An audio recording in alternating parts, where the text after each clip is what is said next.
Bishop Joel Tudman stood calmly at the front of the church.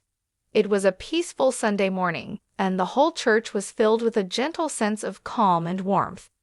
People were seated quietly, their faces showing soft smiles, ready to receive the message. Bishop Joel's steps were steady and confident as he approached the microphone. A warm smile spread across his face as he greeted everyone. "Good morning, brothers and sisters. It's truly wonderful to see each one of you here today." His voice was friendly and sincere, making everyone feel as if he was speaking to a close friend. To lighten the mood, he added with a chuckle, "I hope you've all had your coffee this morning, otherwise sitting through the sermon might get a little tough." The congregation let out a gentle laugh, and for a moment, the whole room felt relaxed and connected. Everything seemed calm, perfect, and ready for a strong, uplifting message. As Bishop Joel began his sermon, there was a noticeable change in his tone. Though his words flowed clearly, those paying close attention could see a flicker of hesitation in his eyes. His voice, usually steady and strong, wavered ever so slightly, and his usual bright smile was replaced by a softer, more serious expression. The sermon's topic that day was carrying what no one sees, and from the start, his words carried a weight that seemed deeper than usual. Sometimes, he said quietly, "The heaviest burdens are the ones no one can see. Even the strongest among us carry hidden struggles." His message was simple, yet it held an unspoken pain that hung quietly in the air. Though he tried to maintain his usual energy, it was clear something was troubling him beneath the surface. The congregation listened closely, sensing the depth behind his words, but unsure what exactly was happening. As Bishop Joel continued speaking, the mood in the church shifted. His voice grew softer, and there was a pause that seemed longer than usual. He looked down for a moment, as if gathering courage.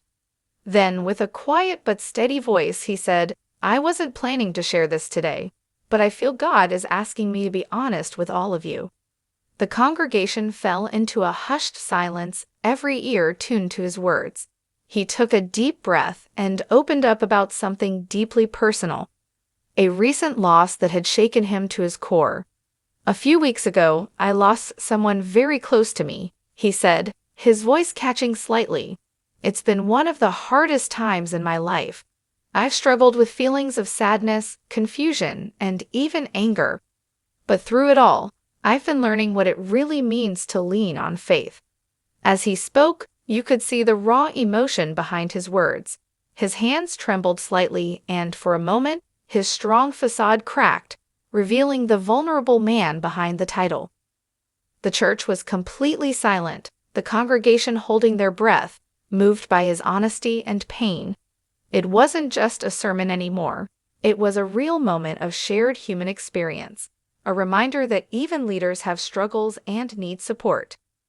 Bishop Joel paused mid-sermon, his eyes briefly closing as if fighting to hold himself together.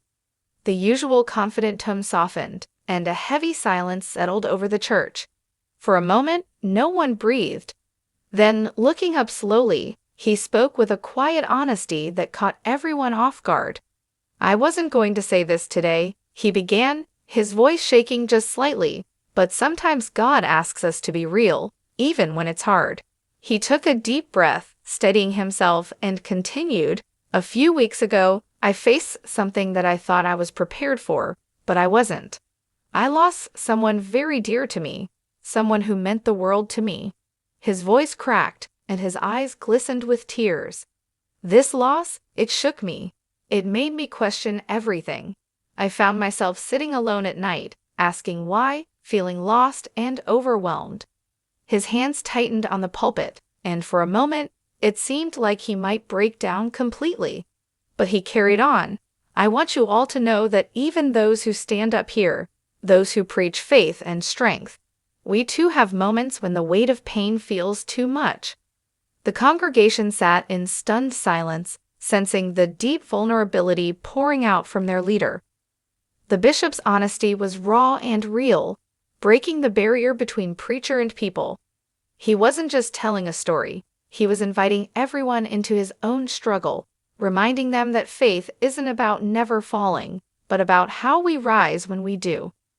As Bishop Joel spoke those heartfelt words, the emotion that had been quietly building inside him finally broke through. His voice trembled, and he took a shaky breath. For a moment, he looked down, as if trying to hold back the tears. Then, without warning, he slowly knelt down before the congregation. The silence was complete, almost sacred. He whispered, "I'm tired of always being strong. How I really feel." His hands clenched, and his body shook slightly with the weight of all the pain he'd been carrying alone. Behind him, the soft sound of the church choir began to fill the room with a gentle hymn, as if offering comfort in his moment of vulnerability. A few members from the congregation quietly approached and laid their hands on him, praying silently, offering their support without words. This wasn't a moment of weakness. It was a powerful reminder that faith includes breaking down so you can be built back up. The church felt united in that moment, a family sharing the burden of their beloved bishop's heart attack. After what felt like an eternity of silence, Bishop Joel slowly rose from his knees. His eyes were still wet with tears, but there was a new light in them, a quiet strength born from honesty and faith. He wiped his face gently and looked out at the congregation, his voice steadying as he spoke. "You see," he said softly, "it's in our weakest moments that God's strength shines the brightest. When I feel broken, I remember that I'm not alone. His power is made perfect through my weakness." The room seemed to breathe with him, the energy shifting from sadness to hope. People began to stand, some clapping softly, others nodding, touched deeply by his words. The feeling in the church was no longer heavy but filled with warmth and encouragement. Bishop Joel smiled, a real smile that came from a place of healing, and said, "Thank you for being with me today, for carrying this burden with me. Together, we find strength." The congregation's support was clear, a shared promise to uplift one another in hard times. This moment marked not just an end to his breakdown, but a new beginning filled with faith and resilience. After a long moment of silence, Bishop Joel slowly lifted himself from the floor. His knees had felt heavy, but now as he stood, there was a quiet determination in his eyes. Though his face still held traces of tears, a new light of hope began to shine through. He wiped his face gently with the back of his hand, took a deep breath, and faced the congregation with a renewed strength. "You know," he began softly, "I've learned something important through all of this. It's not about being perfect or always having it together. The truth is, in our weakest moments, God's strength is made perfect. When I feel broken, that is when His power carries me the most." His voice grew firmer, filled with conviction and peace. "I want you all to remember this. Strength doesn't mean never falling. It means rising each time we fall, leaning on faith and the love around us." The room seemed to respond, a gentle wave of energy flowing through the people. Many stood, some clapping quietly, others nodding as if to say, "Yes, we understand." The feeling in the church shifted from heaviness to hope, a sense of shared strength and healing. Bishop Joel smiled, a genuine smile that came from a place of deep healing, and said, "Thank you, from the bottom of my heart, for being here with me, for carrying this burden together. This is what faith is really about, walking the hard road, side by side, with God's strength lifting us up." The congregation's applause grew louder, but it was not just celebration. It was an expression of love, support, and unity. This moment wasn't just an end to his pain, but a new beginning filled with courage and grace. As Bishop Joel finished his heartfelt sermon, the atmosphere in the church felt transformed. The heaviness had lifted, replaced by a quiet sense of hope and unity. People began to quietly bow their heads in prayer, some wiping tears from their eyes. Bishop Joel moved through the congregation, hugging and comforting those around him, sharing moments of connection that spoke louder than any words. The warmth of the church was like a soft embrace, wrapping everyone in a sense of belonging and strength. As the service came to a close, a gentle voiceover echoed a powerful truth. Even the strongest among us need a moment to fall, so they can rise again. Faith is not the absence of struggle, but the courage to keep going. The screen slowly faded with images of people praying, embracing, and finding peace together. It was a reminder that vulnerability can be a source of strength, and that no one faces their battles alone. As Bishop Joel gently closed his sermon, a deep sense of peace settled over the entire church.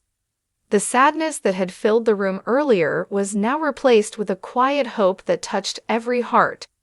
People sat with bowed heads, many quietly praying, some wiping away tears as they reflected on the raw honesty they had just witnessed. Bishop Joel slowly moved among the congregation, reaching out to hug a few close members, offering words of comfort and gratitude. Each embrace seemed to carry an unspoken promise that none of them would walk their struggles alone. The warmth in the room was almost tangible, a soft glow of love.